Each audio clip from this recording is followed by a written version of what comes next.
चलिए, तो पिछले क्लास में हम लोग ने ऑर्गेनिक केमिस्ट्री स्टार्ट किया था और पिछले क्लास में हमने आपको ऑर्गेनिक केमिस्ट्री के जनरल इंट्रोडक्शन दिया था कि ऑर्गेनिक केमिस्ट्री हमारे लाइफ में क्या इम्पोर्टेंट रोल प्ले करता है। ठीक है ना।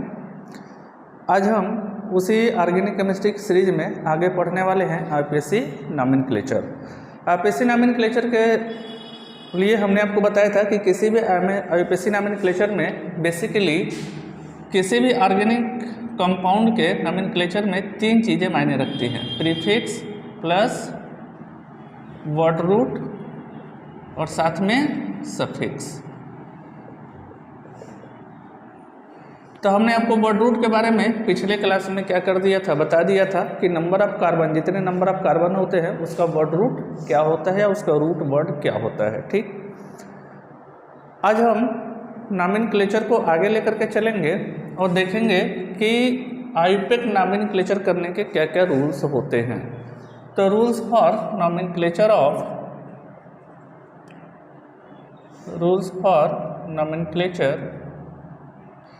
आईपीएक नॉमेनक्लेचर। आईपीएक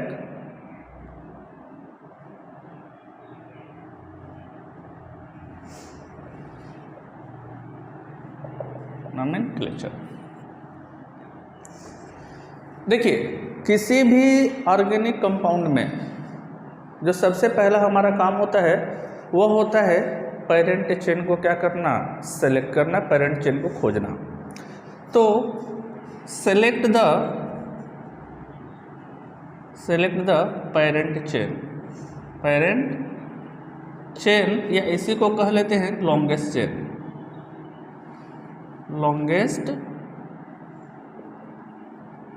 चेन। देखिए, हमारे पास कोई ऑर्गेनिक कंपाउंड है,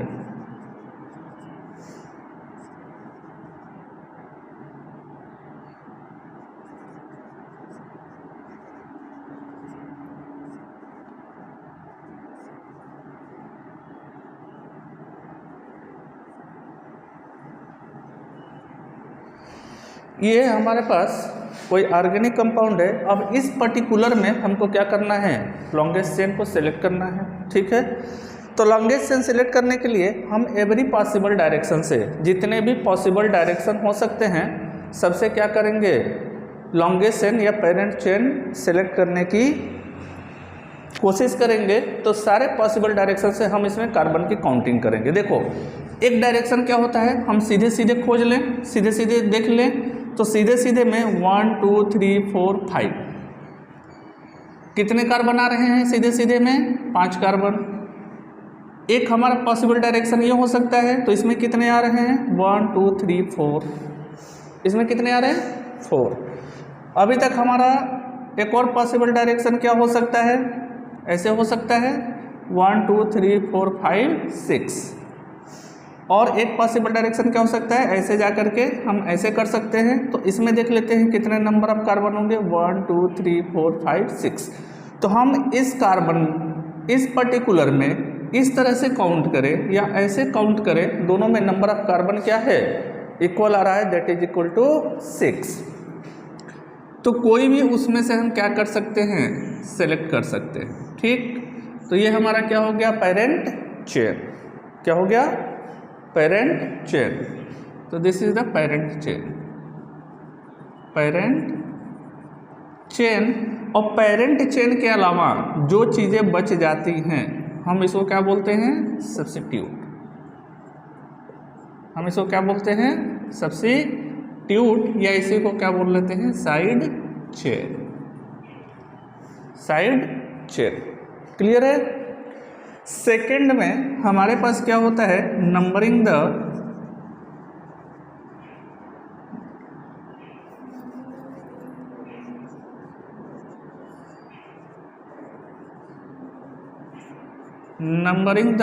पेरेंट चेन। देखो, हम नेक्स्ट स्टेप में क्या करेंगे, पेरेंट चेन की नंबरिंग करेंगे। और पेरेंट चेन की नंबरिंग हम इस तरह से करेंगे कि इसमें जो भी सब्स्टिट्यूट है हमारे पास, उनको कम नंबर मिले, उनको क्या हो, सबसे कम पॉसिबल नंबर मिले। ठीक ना। in such a way that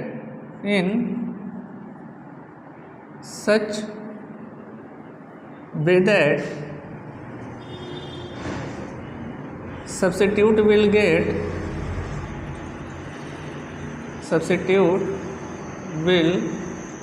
get minimum possible number. Minimum possible number. Substitute को क्या मिलना चाहिए? सबसे कम पॉसिबल नंबर मिलना चाहिए. क्लियर है ना? अब देखो, हम काउंटिंग दो पॉसिबल डायरेक्शन हो सकते हैं, या तो हम इस साइड से कर सकते हैं या तो इस साइड से कर सकते हैं. ठीक है, चलो दोनों साइड से करके देख लेते हैं. हम इसी पर्टिकुलर में देख लेते हैं.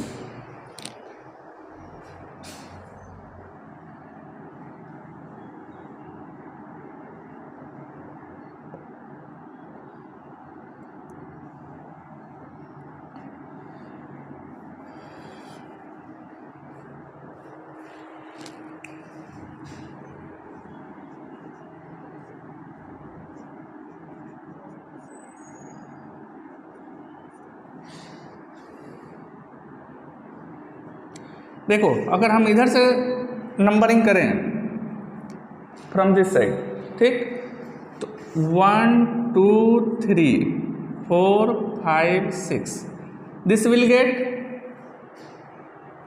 3 नंबर. इसको कौन सा नंबर मिल रहा है? 5 नंबर. अच्छा, इधर से करके देख लेते हैं. तो 1 2 3 4 5 6 इधर से काउंटिंग करने पर इस सब्स्टिट्यूट को कितना नंबर मिल रहा है? 2 नंबर, 2 नंबर. और इस सब्स्टिट्यूट को कितना नंबर मिल रहा है? 4 number. From this side this substitute will get 2 number and this substitute will get 4 number. Clear? तो हमारा नंबर कम किधर से आ रहा है? From this side. तो जब इस साइड से नंबर हमारा कम आ रहा है तो हम काउंटिंग किधर से करेंगे? From this side. तो काउंटिंग करते वक्त हम एक बात का ध्यान रखेंगे कि हम काउंटिंग उस साइड से करेंगे जिधर से हमारे सब्स्टिट्यूट को सबसे कम नंबर पॉसिबल हो रहा हो.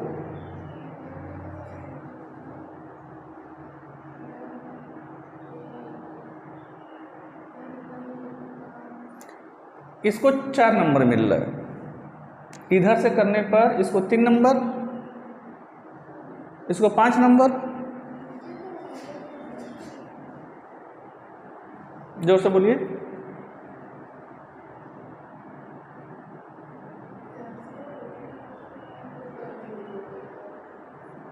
देखिए, अगर इस साइड से नंबरिंग करते हैं 1 2 3 ये सब्स्टिट्यूट नंबर 3rd नंबर के कार्बन पे अटैच है, इसको 3 नंबर मिल गया. 4 5 ये सब्स्टिट्यूट 5 नंबर के कार्बन पे अटैच है, इसको कौन सा नंबर मिल गया? 5 नंबर. अगर इस साइड से हम काउंटिंग करते हैं तो 1 2 ये वाला सब्स्टिट्यूट कौन से नंबर के कार्बन पे है? 2 नंबर के कार्बन पे, तो इसको 2 नंबर मिल गया. और ये वाला सब्स्टिट्यूट 4 नंबर के कार्बन पे है, तो इसको कौन सा नंबर मिल गया? 4. तो देखो, इधर से करने पर इन दोनों को कम पॉसिबल नंबर क्या हो रहा है? मिल रहा है. ठीक है ना? तो हम नंबरिंग किस साइड से करेंगे? From this side. ये वाला हमारा क्या हो जाएगा? गलत हो जाएगा. क्लियर है?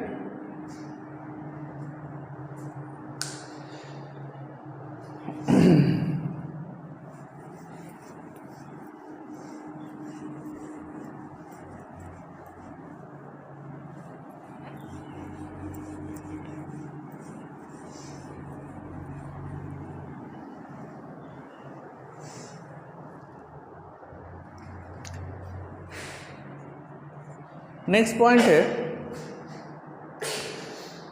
जब भी हम क्या करते हैं, पेरेंट चेन को सेलेक्ट करते हैं, तो हम ये कोशिश करते हैं कि हमारा पेरेंट चेन इस तरह से हो जिसमें क्या हो? मैक्सिमम नंबर ऑफ सब्स्टिट्यूट हो. जिसमें क्या हो? मैक्सिमम नंबर ऑफ सब्स्टिट्यूट हो. चलो देख लो. तो we select parent chain, select parent chain which have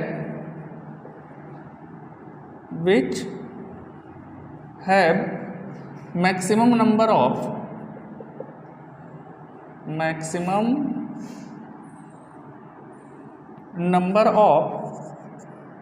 substitute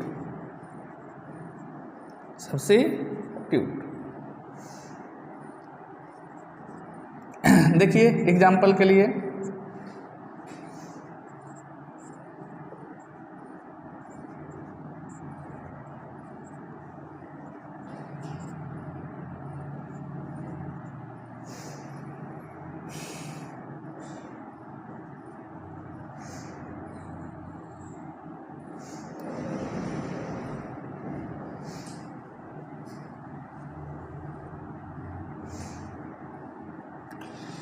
ठीक है, मान लीजिए हमारे पास क्या है, ये कोई पर्टिकुलर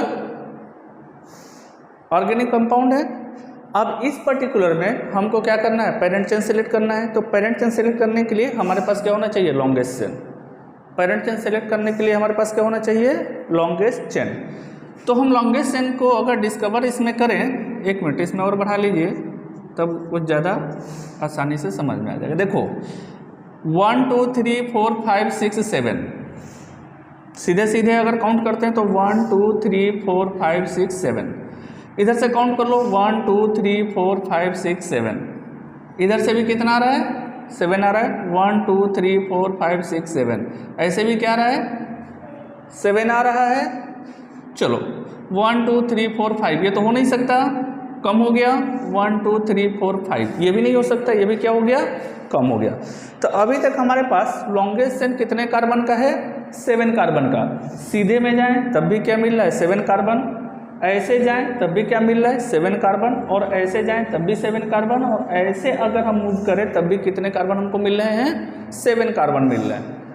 अब पेरेंट चेन हमारा इसमें से देखो, अगर हमने सीधा वाला पेरेंट चेन सेलेक्ट कर लिया, अगर हमने सीधे वाला पेरेंट चेन सेलेक्ट कर लिया, सपोज कि अगर हमने ये वाला पेरेंट चेन सेलेक्ट कर लिया, तो इसमें नंबर ऑफ सब्स्टिट्यूट कितने मिलेंगे आपको, एक ये और एक ये। नंबर ऑफ पेरेंट सब्स्टिट्यूट इसमें कितने हैं, 2 हैं, एक ये और एक ये। बट अगर हम पेरेंट चेन को किसको सेलेक्ट करते हैं, ये पेरेंट चेन हम क्या करते हैं, सेलेक्ट करते हैं। मान लो ये हमारा पेरेंट चेन है, ठीक। तो अब इसमें नंबर ऑफ सब्स्टिट्यूट कितने हो जाएंगे, देखो 1, ये हमारा एक सब्स्टिट्यूट ये है, दूसरा सब्स्टिट्यूट ये है, थर्ड सब्स्टिट्यूट ये है, और फोर्थ सब्स्टिट्यूट ये है। क्लियर है। तो सीधे सीधे सेलेक्ट करने पर हमको कितने नंबर सब्स्टिट्यूट मिल रहे थे, 2। ऐसे सेलेक्ट करने पर नंबर ऑफ सब्स्टिट्यूट कितने मिल रहे हैं, 4। तो हमने अभी आपको बताया कि हम पेरेंट चेन ऐसा सेलेक्ट करेंगे जिसमें नंबर ऑफ सब्स्टिट्यूट क्या हो, मैक्सिमम हो। नंबर ऑफ सब्स्टिट्यूट क्या हो, मैक्सिमम हो। तो नंबर ऑफ सब्स्टिट्यूट मैक्सिमम हमको किस वाले में मिल रहा है, इस पेरेंट चेन में मिल रहा है। तो ये पेरेंट चेन हमारा क्या है, सही है। क्लियर है।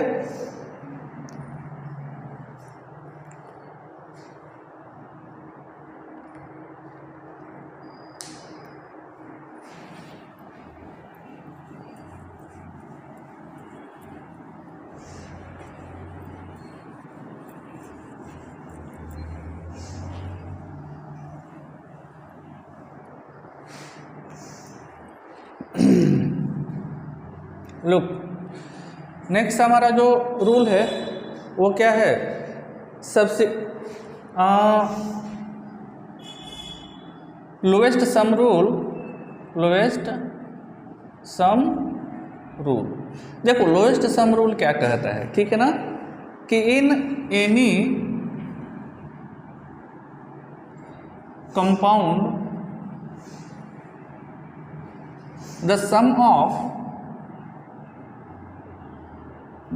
of positions of substitute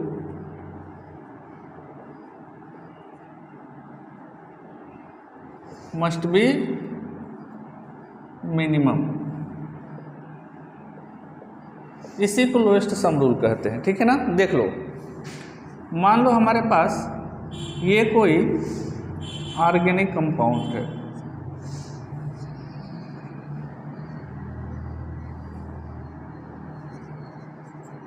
is that clear. अब इसमें हमको नंबरिंग करना है। ठीक, इस पर्टिकुलर में नंबरिंग करना है, तो इस पर्टिकुलर में नंबरिंग हम दो तरीके से कर सकते हैं, या तो इस साइड से या तो इस साइड से, कहीं से भी कर लीजिए। ठीक है ना। देख लीजिए, अगर हम इस साइड से करते हैं, अगर हम यहाँ से नंबरिंग की शुरुआत करते हैं 1 2 3 4 5 6। ठीक, तो जरा ये फर्स्ट केस में देखो। ठीक है ना। फर्स्ट केस में देखिए कि इनके जो पोजीशंस हैं उनका सम क्या आ रहा है। इस वाले सब्स्टिट्यूट का पोजीशन क्या है, 1 है, तो 1 प्लस क्या आ रहा है 4 और प्लस 6 कितना हो गया 11 हो गया। चलो एक और दूसरा नंबरिंग का तरीका देख लेते हैं। मान लो हम यहाँ से चालू करते हैं 1 2 3 4 5 6। ठीक, अब इसका जरा देख लेते हैं कि इसके पोजीशंस का सम कितना होगा। तो इसका पोजीशन क्या है 1, इसका पोजीशन 3, इसका पोजीशन 4, तो 1 + 3 + 4 = 8। पहले वाले से कम है, पहले वाले से ज़्यादा सही है। ठीक है ना। अभी एक और चेक कर लेते हैं। हम यहाँ से शुरुआत कर लेते हैं 1 2 3 4 5 6। तो देखो 1 2 और क्या आ रहा है 5, तो 1 + 2 + 5 कितना हो गया 8 हो गया। हाँ, चलो एक और देख लेते हैं, एक और पॉसिबिलिटी देख लेते हैं 1 2 3 4 5 6। हम नंबरिंग ऐसे कर दिए। हाँ, तो 1 2 और 4, 1 + 2 + 4 कितना आ गया 7। हाँ, तो इन तीनों में जो इसका नंबरिंग करने का प्रोसीजर है वो कौन सा सही है, लास्ट वाला। ठीक, क्योंकि इसमें जो नंबर ऑफ पोजीशंस है किसके सब्स्टिट्यूट के, उसका सम क्या आ रहा है इन चारों में मिनिमम। तो इन चार पाथ में जिसमें सबसे कम पोजीशंस आएगा, सबसे सारे पोजीशंस का सम, सारे पोजीशंस को हम क्या कर दें ऐड कर दें, तो जिसमें सबसे कम नंबर आएगा वो हमारा क्या होगा सही होगा। तो this is the lowest sum rule. Note करिए इसको।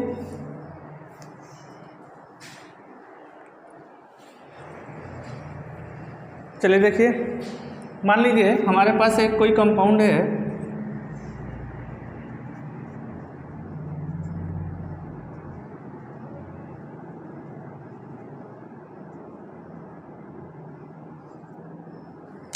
ये हमारे पास कोई कंपाउंड है।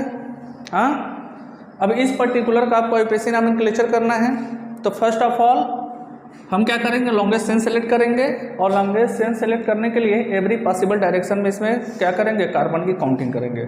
1 2 3 4, 1 2 3, 1 2 3 4। तो इसमें लॉन्गेस्ट चेन कितने कार्बन का रहा है 4 कार्बन का।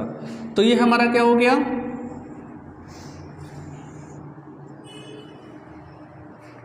Parent chain. अब इस पेरेंट चेन की क्या करेंगे, नंबरिंग करेंगे। इस पेरेंट चेन की क्या करेंगे, नंबरिंग। अच्छा, नंबरिंग इस साइड से भी कर सकते हैं और इस साइड से भी कर सकते हैं। अगर इस साइड से करेंगे तो 1 2 3 4, इस साइड से करेंगे तो 1 2 3 4। इस साइड से जाने पर इस पर्टिकुलर सब्स्टिट्यूट को कौन सा नंबर मिल रहा है 3। इस साइड से करने पर इस पर्टिकुलर सब्स्टिट्यूट को कौन सा नंबर मिल रहा है 2। तो हमारा किधर से सही है, इधर से सही है, ये वाला क्या है गलत है। ठीक है ना। बोलो, अगला जो रूल है उसमें लिख लीजिए कि number naming must be in alphabetical order. Alphabetical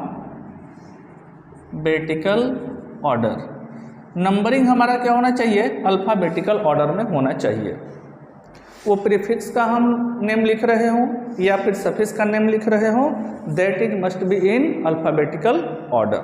वो किस में होना चाहिए, अल्फ़ाबेटिकल ऑर्डर में होना चाहिए। देखो जरा, अब इस पर्टिकुलर का हमको क्या करना है, नॉमेनक्लेचर करना है, ऑब्जेक्ट नेम लिखना है। तो ये हमारा पेरेंट चेन और ये क्या हो गया, साइड चेन। साइड चेन या इसी को क्या कह लेते हैं, सब्स्टिट्यूट, ठीक है ना। तो substitute must be written, substitute, तो जो सब्स्टिट्यूट है हम उसका क्या लिखते हैं, प्रीफिक्स। तो सब्स्टिट्यूट मस्ट बी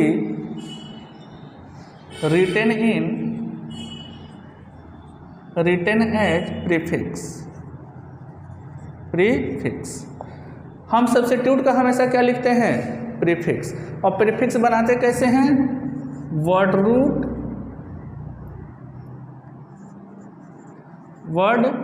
रूट हम उसमें क्या लगा देते हैं, YL, ठीक है ना। यानी हम इसको क्या लिखेंगे, एल्काइल, ठीक। कितने कार्बन का सब्स्टिट्यूट है, एक कार्बन का। तो एक कार्बन के लिए वर्ड रूट क्या होता है, मेथ, और उसमें हम क्या लगा देंगे, YL एलॉन्ग विथ पोजीशन, किसके साथ, पोजीशन के साथ। तो देखो ये वाला वर्ड रूट कौन से पोजीशन पे है, सेकंड पोजीशन पे है। तो सबसे पहले क्या लिखेंगे, 2, ठीक। एक कार्बन का है तो एक कार्बन के लिए वर्ड रूट क्या हो जाएगा, मेथ, और उसमें हम क्या लगा देंगे, YL। तो 2 मेथाइल प्रीफिक्स हमारा हो गया। अब क्या लिखेंगे, वर्ड रूट किसके, पेरेंट चेन का। कितने कार्बन का है, 4 कार्बन। तो क्या लिखेंगे, ब्यूट, हाँ, और सारे कार्बन के बीच में क्या है, सिग्मा बॉन्ड। तो लास्ट में सफिक्स क्या लिखेंगे, N। तो 2 मेथिल ब्यूटेन। इस पर्टिकुलर का नेम क्या हो जाएगा, 2 मेथिल ब्यूटेन। क्लियर है, चलो।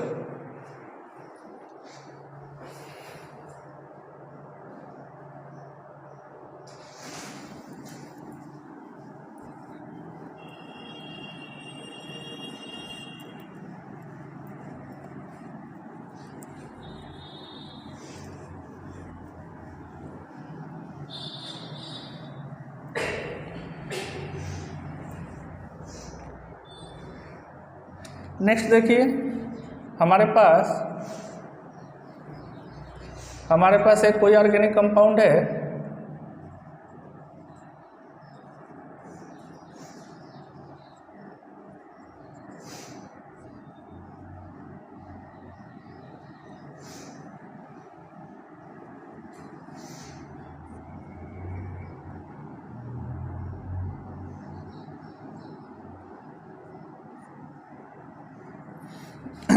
ये कोई पर्टिकुलर ऑर्गेनिक कंपाउंड है, ठीक है ना। अब इस पर्टिकुलर का हमको क्या करना है, ऑब्जेक्ट नॉमेनक्लेचर करना है। तो ऑब्जेक्ट नॉमेनक्लेचर करने के लिए इस पर्टिकुलर में सबसे पहले हमारा काम जो होगा वो क्या होगा, इसमें एक काम करिए, एक कार्बन का नंबर और बढ़ा लीजिए। हाँ, इस पर्टिकुलर में हमारा जो सबसे पहला काम होगा वो पेरेंट चेन सेलेक्ट करना होगा। तो हम काउंट करेंगे एवरी पॉसिबल डायरेक्शन से, 1 2 3 4 5 6 7। क्लियर, 1 2 3 4 5 6 7। तो सीधे या ऐसे क्या सेम आ रहा है, 1 2 3 4 5 6, 1 2 3 4 5 6 7, ठीक। हम सारे पॉसिबल डायरेक्शन से काउंट करने के बाद जो हमको लॉन्गेस्ट चेन मिल रहा है वो क्या है, 7 कार्बन का है। तो हमने क्या कर लिया, ये लॉन्गेस्ट चेन सेलेक्ट कर लिया। क्लियर है। अब इसकी नंबरिंग हम उधर से करेंगे जिधर से जितने भी सब्स्टिट्यूट हैं उसको क्या मिले, सबसे कम पोजीशन मिले। हम इधर से करके देख लेते हैं। तो 1 2 3 4 5 6 7 फ्रॉम दिस साइड इस सब्स्टिट्यूट को कौन सा नंबर मिल रहा है 3, इस सब्स्टिट्यूट को कौन सा नंबर मिल रहा है 5 और इस सब्स्टिट्यूट को कौन सा नंबर मिल रहा है 6। लोएस्ट सम रूल कर लीजिए तो ये हो गया 3 + 5 + 6 कितना हो गया 14। हाँ, फ्रॉम दिस साइड, इस साइड से करके देख लीजिए 1 2 3 4 5 6 7 तो 2 + 3 + 5 तो लोएस्ट सम रूल इधर से चेक करिए तो 2 + 3 + 5 कितना हो गया 10। किधर से पोजीशन का सम कम है फ्रॉम दैट साइड, तो इधर से हमारा क्या है नंबरिंग सही है, ये वाला सही नहीं है। क्लियर है। चलो, ये सब्स्टिट्यूट एक कार्बन का है तो इसका प्रीफिक्स क्या हो जाएगा मिथाइल।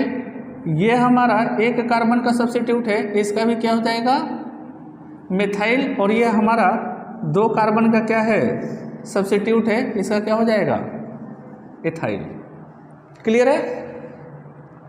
इस सब्स्टिट्यूट का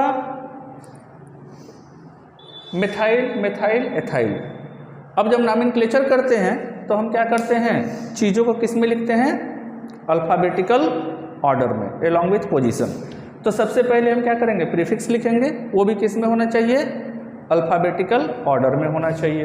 तो देखो एथाइल ई पहले आता है एम बाद में आता है, तो एथाइल का पोजीशन क्या है 5, तो क्या लिखेंगे 5 एथाइल। इस साइड से काउंट कर रहे हैं, इस साइड से नहीं क्योंकि इस साइड से गलत है। हाँ 5 एथाइल। अब क्या बच गया 2 और 3 2 3। अच्छा देखो ये भी मेथाइल तो ये भी मेथाइल है। हाँ तो जब 2 मेथाइल है तो उसके लिए हम लगाते हैं डाई, उसके लिए क्या लगाएंगे डाई। तो क्या लिखेंगे डाई मेथाइल प्रीफिक्स हो गया। अब क्या लिखेंगे वर्ड रूट। कितने कार्बन बचे हैं 7। तो 7 कार्बन के लिए जो हमारे पास वर्ड रूट होता है वो होता है हेप्ट। और चूंकि सारे कार्बन के बीच में क्या है सिग्मा बॉन्ड है तो इसको क्या लिखेंगे एन। 5 ethyl 2 3 dimethyl heptane. Clear है, नोट करिए।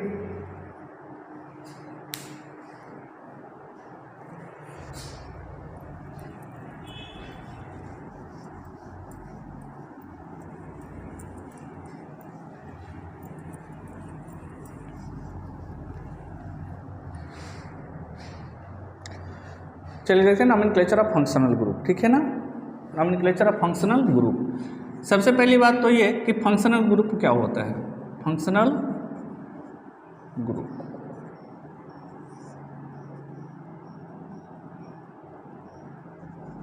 फंक्शनल ग्रुप देखो किसी भी ऑर्गेनिक कंपाउंड का वह part,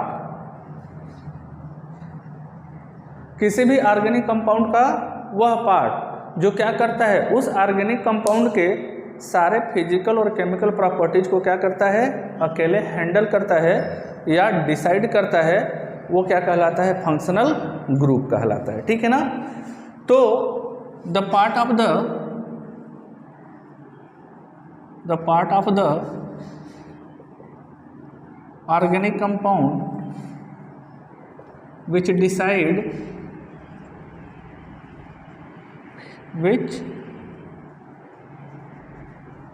decide physical and chemical properties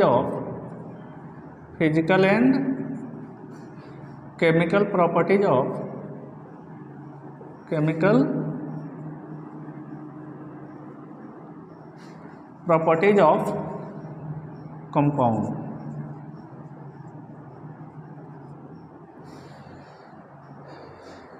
किसी भी कंपाउंड की सारी फिजिकल और केमिकल प्रॉपर्टीज को अकेले क्या करता है हैंडल करता है, उसको क्या बोलेंगे functional group. Is that clear. अब देखते हैं कितने फंक्शनल ग्रुप होते हैं, उसका सफिक्स उसका प्रीफिक्स क्या होता है और सफिक्स क्या होता है। क्लियर है।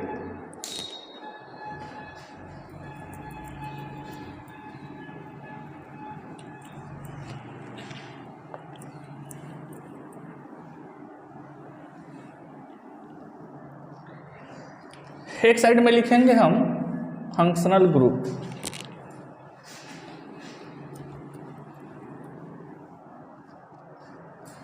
एक साइड में क्या लिखेंगे, फंक्शनल ग्रुप। ठीक, देखेंगे कि उसका प्रीफिक्स क्या होता है, फिर देखेंगे उसका सफिक्स क्या होता है। क्लियर है? क्लियर है ना? देखिए, जो हमारा फंक्शनल ग्रुप होता है वो, उसमें जो सबसे पहले है that is the carboxylic acid, carboxylic acid, और इसका क्या होता है COOH। ये फंक्शनल ग्रुप क्या होता है COOH, इसको क्या बोलते हैं कार्बोक्सिलिक एसिड, या इसका अगर स्ट्रक्चर बनाए तो C double bond OOH। Clear है? इसका जो प्रीफिक्स होता है दैट इज द कार्बोक्सी, इसका प्रीफिक्स होता है वो क्या होता है कार्बोक्सी। ठीक है ना?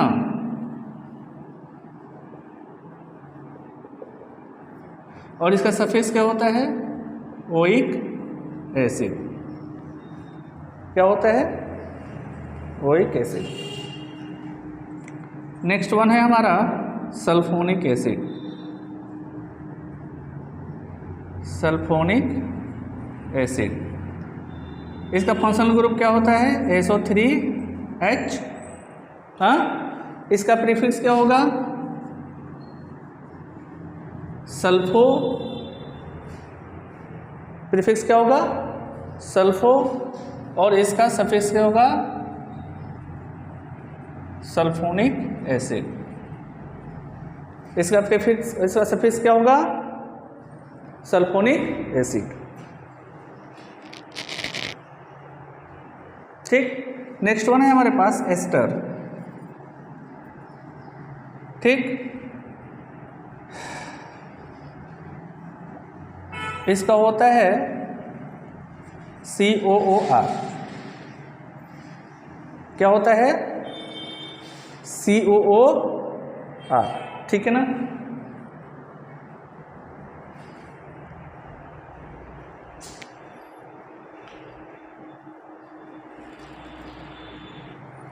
ठीक है, अब देखो ये जो एस्टर है, जब हम इसका प्रीफिक्स लिखेंगे तो इसका प्रीफिक्स दो तरह के हो सकते हैं। ठीक है ना? मान लो कि हमारे पास ये क्या है कोई पेरेंट चेन है, मेन चेन है, अगर इसके साथ इस एस्टर का कार्बन पहले ऐड हो और फिर OR ऐड हो, हाँ, तो इसका जो प्रीफिक्स होता है वो होता है एल्कोक्सी ऑक्सो। अगर हमारा पेरेंट चेन के साथ क्या जुड़ा हुआ हो, कार्बोनिल कार्बन जुड़ा हो पहले, फिर उसके बाद क्या हो OR हो, तब हम इसको लिखते हैं एल्कोक्सी ऑक्सो। देखो इसको याद रखना बहुत आसान है। सबसे पहले इस OR को क्या करो ब्रेक करो, तो इसके साथ ये एल्किल ग्रुप और ये ऑक्सीजन, तो इसको लग जाएगा, इसको लिखेंगे एल्कोक्सी। ठीक है ना? और जब कभी कार्बन के साथ ऑक्सीजन डबल बॉन्ड होता है तो उसको लिखते हैं ऑक्सो, तो एल्कोक्सी ऑक्सो, इसको ऐसे याद रखा जा सकता है। सेकंड केस में क्या हो सकता है कि हमारा पेरेंट चेन के साथ, सेकंड केस में क्या हो सकता है, सेकंड केस में हमारा पेरेंट चेन के साथ ये वाला पहले ऐड हो, O C डबल बॉन्ड हो और R, ये वाला कार्बन, ये वाला ऑक्सीजन किसके साथ अटैच है पेरेंट चेन के साथ। ठीक, और ये हमारा क्या है सब्स्टिट्यूट हो गया। हाँ, तो हम इस कंडीशन में इसका जो प्रीफिक्स है वो लिखते हैं एल्केनॉइल ऑक्सी। क्या लिखते हैं एल्केनॉइल ऑक्सी।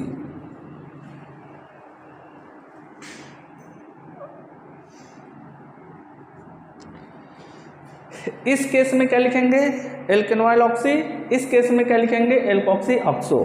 अभी हम जब हम क्वेश्चन कराएंगे तो इसको एग्जाम्पल से क्या करेंगे, समझेंगे, ठीक है ना। अच्छा, इसका सफिक्स क्या होता है, OAT। इसका सफिक्स क्या होगा, OAT, नोट कर लीजिए।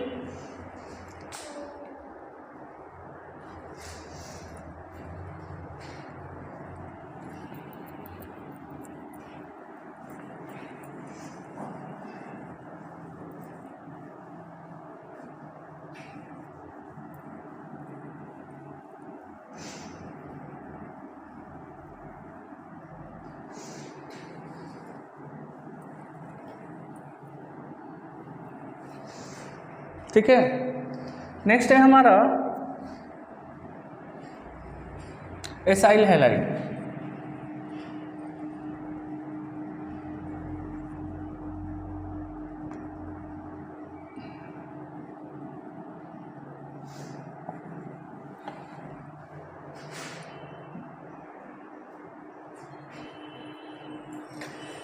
नेक्स्ट है हमारा एसिड हैलाइड। नेक्स्ट क्या है, एसिड हैलाइड। हम इसको क्या लिखते हैं, COX। क्या लिखते हैं, COX। इसका प्रीफिक्स क्या होता है, haloformyl. Haloformyl. Where X is equal to क्या हो जाएगा, chlorine, bromine, iodine. Where X is equal to chlorine, bromine और आयोडीन। अगर क्लोरीन रहा तो क्या लिखेंगे, क्लोरोफार्मिल। समझिए पहले, अगर जो यहाँ पे X की जगह क्या रहा, क्लोरीन, तो क्या लिखेंगे, हेलो की जगह क्लोरोफार्मिल। अगर X की जगह ब्रोमीन रहा तो क्या लिखेंगे, ब्रोमोफार्मिल। अगर X की जगह आयोडीन रहा तो आयोडोफार्मिल। ठीक है, इसका सफिक्स क्या हो जाएगा, वाइल हैलाइड। सफिक्स क्या हो जाएगा, वाइल हैलाइड। नेक्स्ट है हमारे पास अमाइड। इसका क्या होगा, CONH2। इसका स्ट्रक्चर देखें तो C डबल बॉन्ड ONH2। ठीक है, इसका प्रीफिक्स क्या होगा, कार्बामोइल,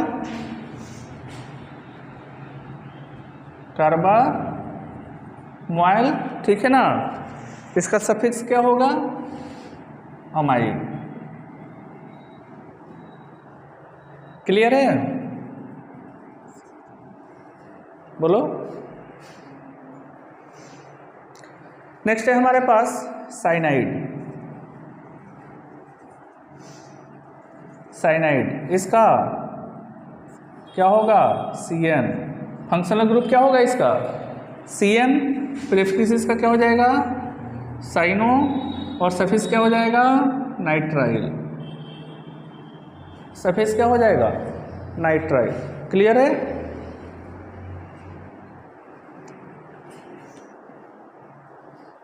नेक्स्ट हमारे पास है एल्डिहाइड। एल्डिहाइड, ठीक है ना, इसका क्या हो जाएगा, CHO। फंक्शनल ग्रुप अगर इसका स्ट्रक्चर बनाना चाहें तो C डबल बॉन्ड O और H। इस तरह से इसका स्ट्रक्चर बनता है। बोलो, एल्डिहाइड का क्या होता है, फार्मिल। फार्मिल, ठीक है, और इसका सफिक्स क्या हो जाएगा, अल। सफिक्स क्या हो जाएगा, अल, और इसका प्रीफिक्स क्या हो जाएगा, फॉर्मिल। क्लियर, नोट करिए।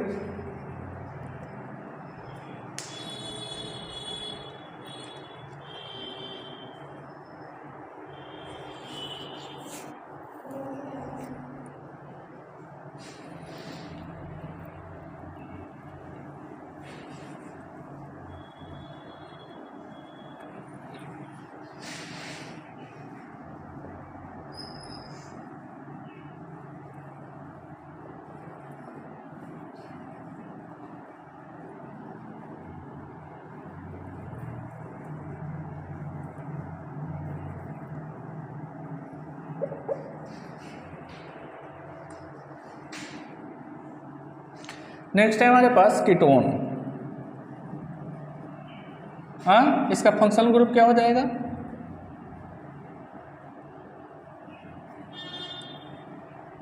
ठीक है, इसका स्ट्रक्चर बनाएं तो C डबल बॉन्ड O। अच्छा, इस साइड कार्बन की चेन और इस साइड भी कार्बन की चेन, ठीक है ना। इसका प्रीफिक्स क्या होता है? कीटो या क्या होता है? ऑक्सो। क्लियर है? और इसका सफिक्स क्या होगा? ओन। सफिक्स क्या होगा इसका? ओन। क्लियर है? नेक्स्ट वन है इसका alcohol. Next one is alcohol, functional group OH। Clear? इसका प्रीफिक्स हाइड्रोक्सी, सफिक्स क्या हो जाएगा? ऑल। सफिक्स क्या हो जाएगा? ऑल। ठीक है ना। अच्छा देखो, अगर ऑक्सीजन की जगह क्या आ गया? सल्फर। ऑक्सीजन की जगह क्या आ गया? सल्फर। अगर ऑक्सीजन की जगह सल्फर आ गया तब हम इसको बोलेंगे थायो एल्कोहल। तब इसको क्या बोलेंगे? थायो एल्कोहल। क्लियर है?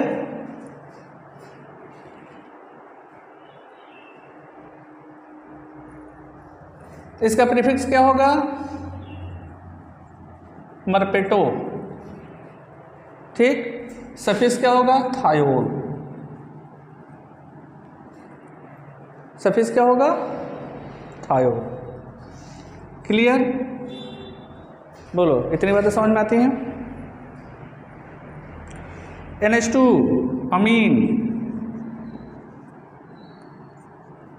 इसका functional group NH2, prefix amino, suffix amine. Clear?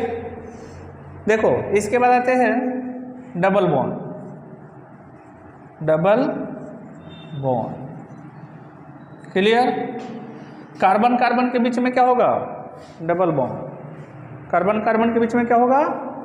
Double bond. अच्छा, डबल बॉन्ड का कभी भी प्रीफिक्स नहीं होता है।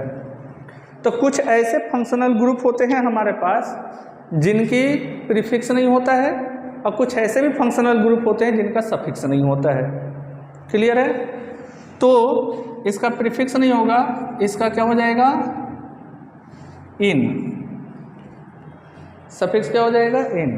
अगर कार्बन कार्बन के बीच में क्या है? ट्रिपल बॉन्ड, इसका क्या प्रीफिक्स नहीं होने वाला, सफिक्स क्या हो जाएगा? आइन। बोलो, कोई दिक्कत? चलिए छापिए इसको।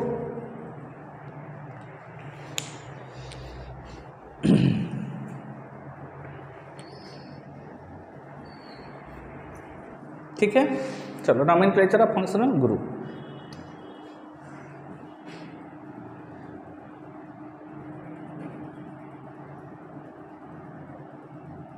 Nomenclature of functional group. अगर फंक्शनल ग्रुप के नोमेनक्लेचर की बात करें, ठीक है ना। देखो, हमारे पास कोई कंपाउंड है, लेट अस सी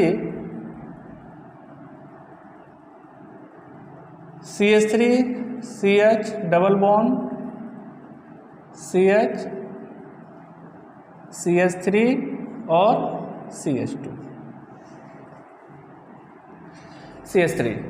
हमारे पास ये क्या है? कोई कंपाउंड है, ठीक है ना। अब हमेशा क्या करना है? नोमेनक्लेचर करना है। सबसे पहले एक बात ध्यान रखिएगा कि जब भी हम पेरेंट चेन क्या करेंगे? डिसाइड करेंगे, किसमें? फंक्शनल ग्रुप के केस में, तो उसमें सारे फंक्शनल ग्रुप आने चाहिए, भले हमारी पेरेंट चेन क्या हो जाए? छोटी हो जाए, कोई दिक्कत नहीं है, ठीक है ना। तो जब इसका पेरेंट चेन हम क्या करेंगे? डिसाइड करेंगे, तब हम क्या ध्यान रखेंगे कि उस पेरेंट चेन के अंदर जितने भी इसके अंदर क्या है? फंक्शनल ग्रुप वो कंटेन हो, वो आए, ठीक है ना। देखो, इसमें एक ही फंक्शनल ग्रुप है, डबल बॉन्ड। अब हम क्या करेंगे? ये हमारा पेरेंट चेन हो गया। हाँ, नोमेनक्लेचर करते वक्त इस बात का ध्यान रखिएगा कि functional group will get minimum number. अभी तक किसको हम कम नंबर दे रहे थे? सब्स्टिट्यूट को। लेकिन अब किसको कम नंबर देंगे? फंक्शनल ग्रुप को। ठीक है ना? तो नोट करके लिख लीजिएगा, फंक्शनल ग्रुप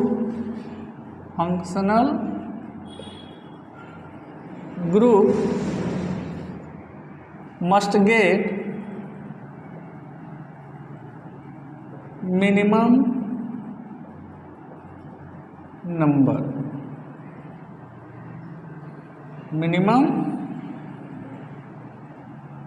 नंबर। जरा देखिए, अगर इस साइड से काउंटिंग करेंगे तो 1 2 3 4 5, इस डबल बॉन्ड को क्या नंबर मिल रहा है? 2। अब हमें सब्स्टिट्यूट से कोई लेना देना नहीं है। ये जो डबल बॉन्ड है इसको कौन सा नंबर मिल रहा है? सेकंड नंबर मिल रहा है। इस साइड से करके देखिए, 1 2 3 4 5। इस साइड से करने पर इस डबल बॉन्ड को कौन सा नंबर मिल रहा है? 3 नंबर मिल रहा है। तो क्या होगा कि इधर से 2 इधर से 3, तो कौन सा सही है? ये वाला सही है, ये वाला गलत है।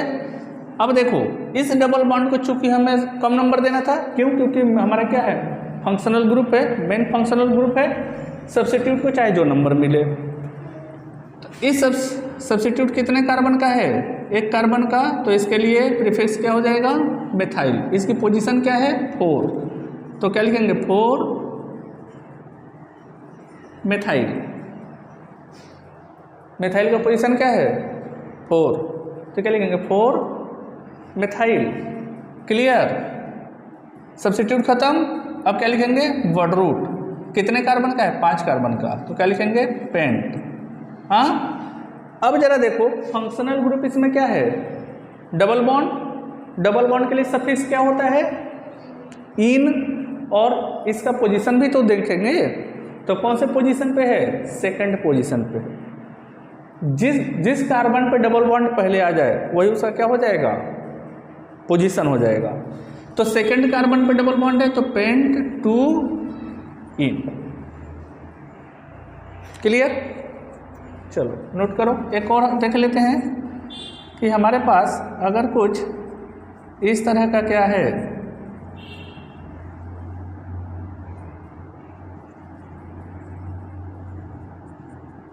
कंपाउंड है।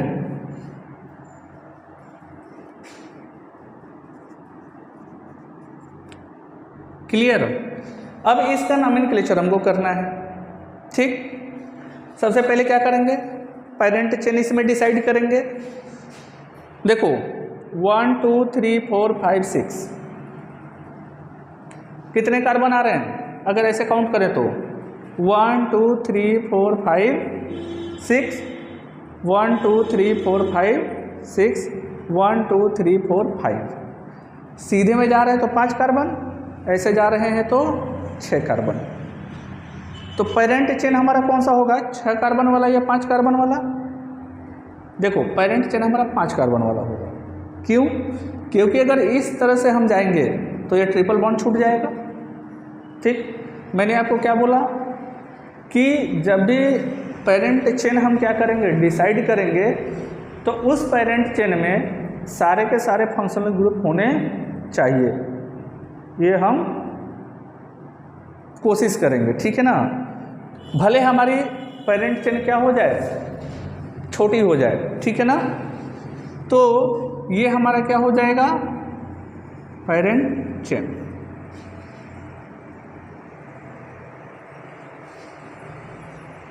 क्लियर है? अब देखो, यहां पे डबल बॉन्ड, यहां पे ट्रिपल बॉन्ड। यहां पे क्या है? डबल बॉन्ड, यहां पे क्या है? Triple bond. अब अगर हम इधर से नंबरिंग करेंगे तो 1 2 3 4, इधर से नंबरिंग करेंगे तो 1 2 3 4 5। ठीक, देखो इस डबल बॉन्ड को पहला नंबर इधर से, इस ट्रिपल बॉन्ड को पहला नंबर इधर से। अब यहाँ पे समस्या ये है कि हम इस डबल बॉन्ड को पहला नंबर दें कि इस ट्रिपल बॉन्ड को पहला नंबर दें। इस डबल बॉन्ड को पहला नंबर दें कि इस ट्रिपल बॉन्ड को पहला नंबर दें। तो हम ये डिसाइड करते हैं प्रायोरिटी सीरीज से। अभी जो हमने आपको पूरा चार्ट बनवाया, ठीक है ना, अभी जो हमने आपको चार्ट बनवाया फंक्शनल ग्रुप का, वो प्रायोरिटी सीरीज के डिक्रीजिंग ऑर्डर में है। वो क्या है?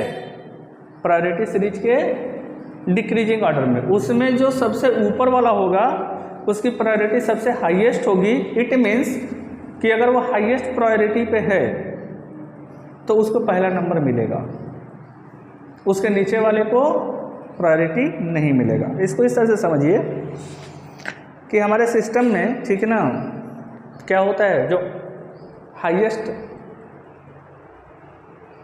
जो चेयर पे बैठे होते हैं, जो उच्च पदों पे बैठे होते हैं, भाई उनको सबसे पहले प्रायोरिटी मिलती है ना।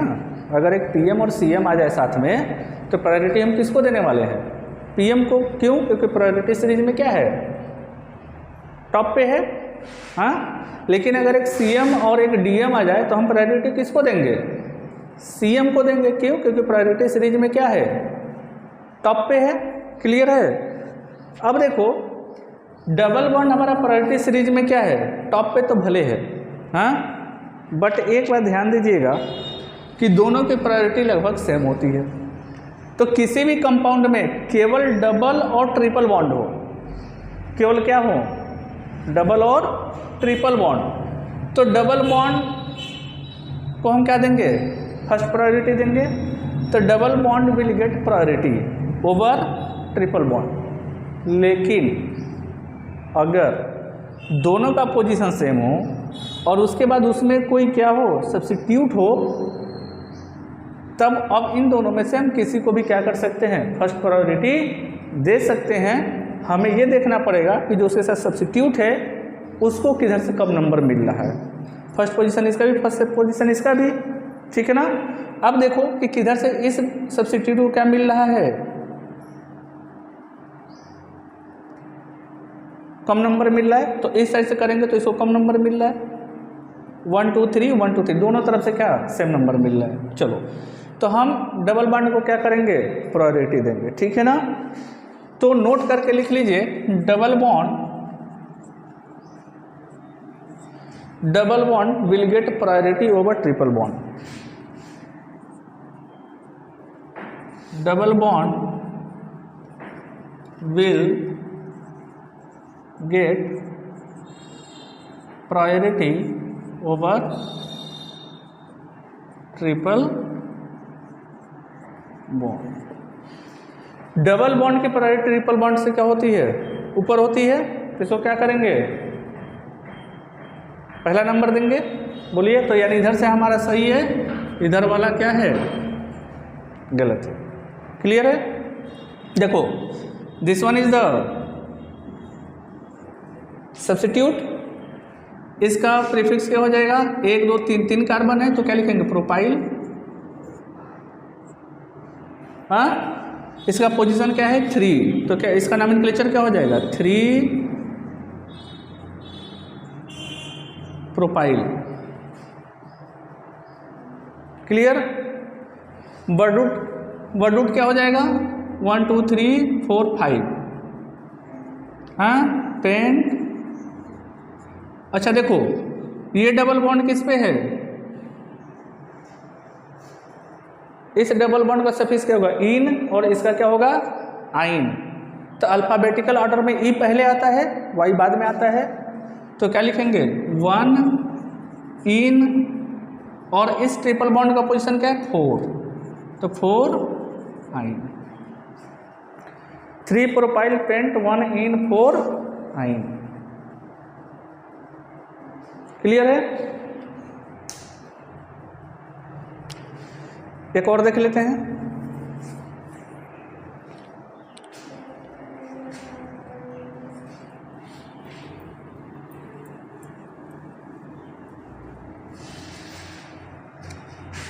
इसमें एक चीज और ऐड कर लीजिएगा, if both occupy same position, occupy similar position. अगर दोनों का पोजीशन क्या है? सेम है, तभी इस बात को क्या करेंगे? फॉलो करेंगे। जैसे देख लीजिए,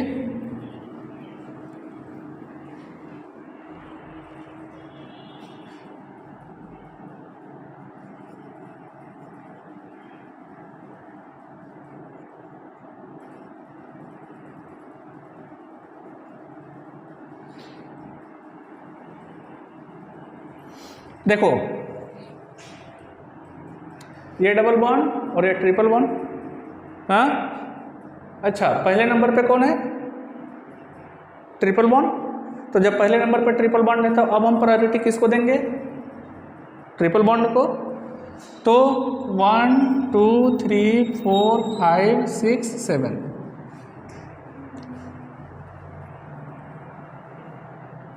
क्लियर है? चलो तीसरे नंबर पे हमारा क्या लगा है? सब्स्टिट्यूट। इसका क्या हो जाएगा? मिथाइल। तो इसको नोमेनक्लेचर क्या हो जाएगा? 3 मिथाइल। ठीक। 7 कार्बन के लिए वर्ड रूट हेप्ट। अच्छा देखो, फर्स्ट पोजीशन पे ट्रिपल बॉन्ड का सफिक्स आइन, और फोर्थ पोजीशन पे डबल बॉन्ड इन। तो ई पहले आता है तो 4 इन 1 आइन, 1 आइन। क्लियर?